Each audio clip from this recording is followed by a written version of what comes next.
I want to ask you about North Korea, because obviously Sure. people are very concerned.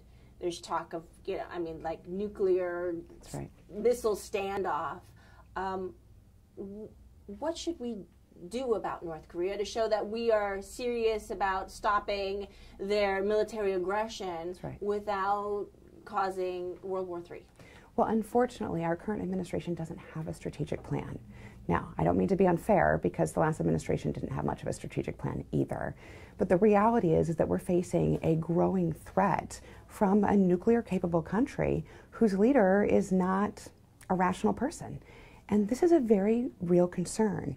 So I believe, and I think this is true of many of my colleagues in Congress, that it's time for the administration to develop a coherent strategy that will lead to containment and ensuring that North Korea does not continue to engage in aggressive, irrational, and unpredictable behavior to its neighbors and frankly, to the U.S. I have to ask you as well, this morning, Washington Post was reporting that that Russia's got some ships kind of circling near Alaska, which some people are taking as a message from Russia that some kind of, hey, watch out, U.S. I don't know. I mean, what do you take it as? Well, it is an aggressive behavior. And the last time that Russia engaged in this kind of aggressive behavior off the coast of Alaska, the United States took action and made sure that Russia knew that that was not appropriate. So whether we're commandeering their vehicles or whether we're pushing them back, I think this is an act of aggression. It's a test to see how the new president and his administration will handle it. Let's talk about healthcare, because you're talking to a lot of your colleagues over the last week or so. The Republican colleagues, they're saying we're going to go back and we're going to deal with healthcare. Have you looked at Schweikart's talk about these invisible risk-sharing pools? Yes. So the last day that Congress was in session before we came home for the district work period, Mr. Schweikart's bill was heard in the Ways and Means Committee. I'm not on that committee, but of course I read the legislation and paid attention. And I think the idea is right, but there are some challenges with that legislation. The reality is there's actually not enough money in that legislation to cover the cost of treating high-risk individuals. But the idea of having a high-risk reinsurance pool, that's a good idea, and it's an idea that I support. So the idea behind a high-risk pool is this. You've got a lot of folks who are uninsurable because they have significant health care needs. They're also really expensive to take care of because they have pre-existing conditions or they're currently battling with illnesses or diseases.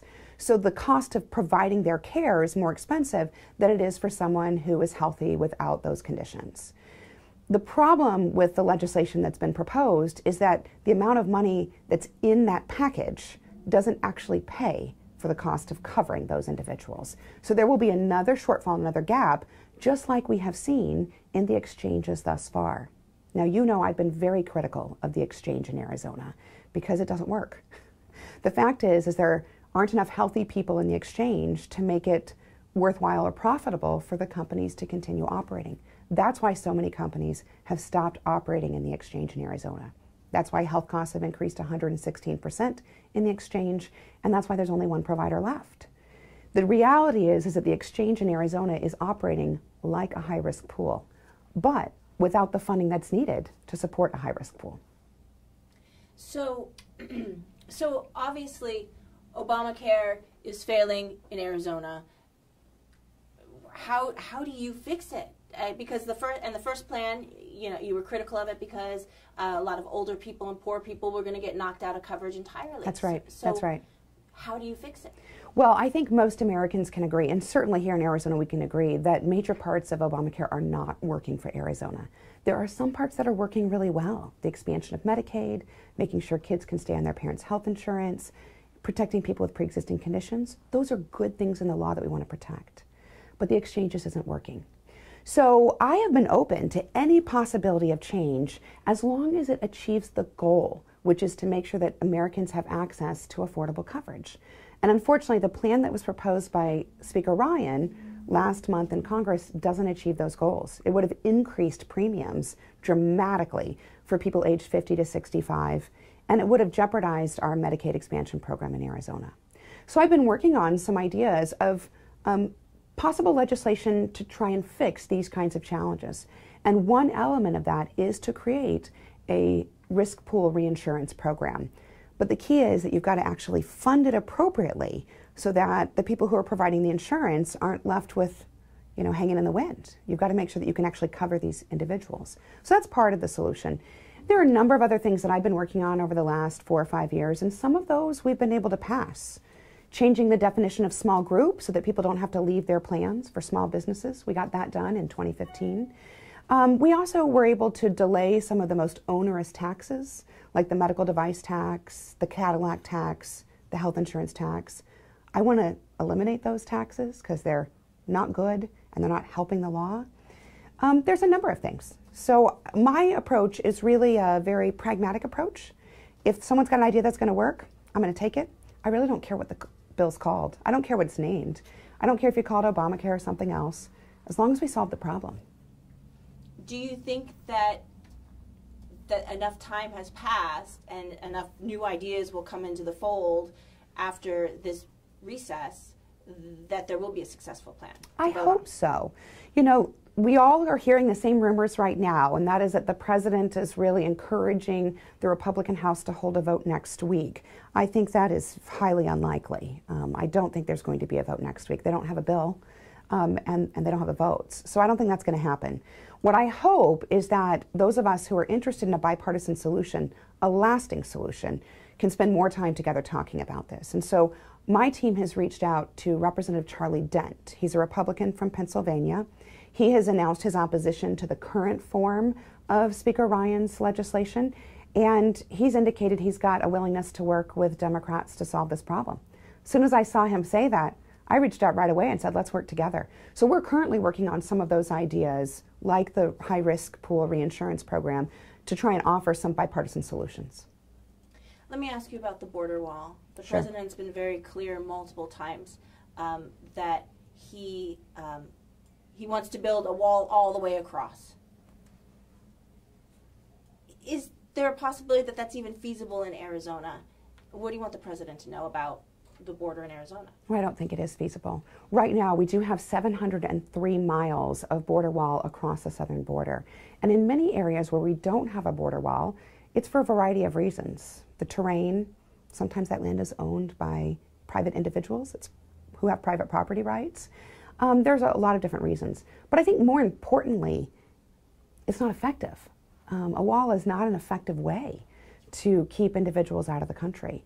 What we really have to do is find solutions to reduce the incentive for folks to come into this country illegally and to increase our situational awareness and operational control of the border region.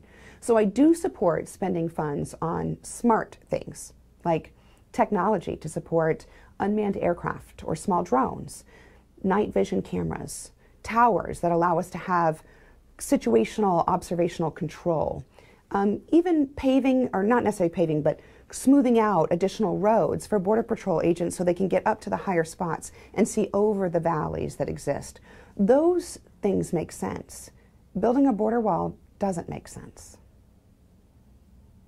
The 2 weeks ago, Attorney General Sessions was here. He was talking about changing priorities in U.S. attorneys' offices to make immigration enforcement type laws to charge more people with more serious crimes relating to immigration. Do you see that happening? Is there the room in the courts to do that? And what does that mean for your constituents? Have you heard from them on that? Well, Arizona's district court is well overburdened. We have a number of vacancies both in the Arizona Federal District Court and at the Ninth Circuit. And when those vacancies exist, it just puts more pressure on the judges who are working, and of course all their staff and the attorneys who litigate in front of them. But it also increases the length of the backlog. And so one of the priorities that you've seen from our delegation, and this is a bipartisan priority, Republicans and Democrats together, is to ask the federal government to fill those vacancies. When those vacancies are filled, then our courts can operate on schedule and at full capacity. Until we do that, folks can say as much as they want about changing enforcement and charging priorities, but until you have the system that's able to actually process individuals through, it's not going to change. I have to ask you about the Backpage donations. Sure. Say what you've done with them at this point, and why did you ever accept them in the first place? Well, first, I'm really sorry that this happened. You know, I asked my campaign to take a good look, a very thorough look, at our campaign finance records after we received an inquiry from the Arizona Republic. And it took some time because none of the individuals who made these contributions had listed any affiliation with Backpage or the founders of Backpage. So it took some time to find that. The other thing I asked my team to do is to change the vetting procedures so that we are doing more due diligence and looking for folks whose names may not show up unusually, but to do a little more research to figure out who they really are. So it took some time for us to do that. When we found all of the names in the report, we donated the funds to the Arizona Coalition to End Sexual and Domestic Violence. And I feel confident that they will put those funds to good use. And I'm grateful that they are going to do that. Republicans keep pushing this issue with you. Do you feel like you've done enough? You know, partisanship is what it is. I also have to ask you this. Mm-hmm. Are you going to run for Senate? Oh, you know, I have already filed to run for re-election. I love my job, and it has been the honor of my life to serve the constituents of the 9th District, and I hope to continue doing so. Okay. Any questions, Ray? Not right now. If you guys could just hold there, please. Great. Thank you. Just avoid the boot. Do you want me to come closer so I cover the boot? No, we're fine. Actually. Okay. He'll just span up. All right. I have to sit up straight. The CVS VA thing. Yes, that's great news, isn't it? So, I guess the question is how many people will actually utilize it? Well, it's a great partnership. So any veteran who wants to utilize the CVS Minute Clinics is able to do so. And what I think it will do is actually decrease the pressure on the VA emergency room and allow many veterans to get quick care, just like, I don't know about you, but when I'm in a hurry and I wake up and I'm sick, I call my doctor, and sometimes it takes a week or two to get an appointment. But if I think I have strep throat, I want to know right now. So I go to the Minute Clinic, and they do a strep test and give me some medicine. It's great. I've been to the Minute Clinic as well. Yes, of course, lots of people do it. So what this, I think, will help do is reduce the pressure on VA providers and the VA emergency room. While the emergency room has grown significantly in the last 2 years, it still is overburdened. So my hope is that folks will use this just like civilians do in the community. When you need to get care quickly, it's not an emergency, but it's urgent, you could just go to these clinics and get taken care of.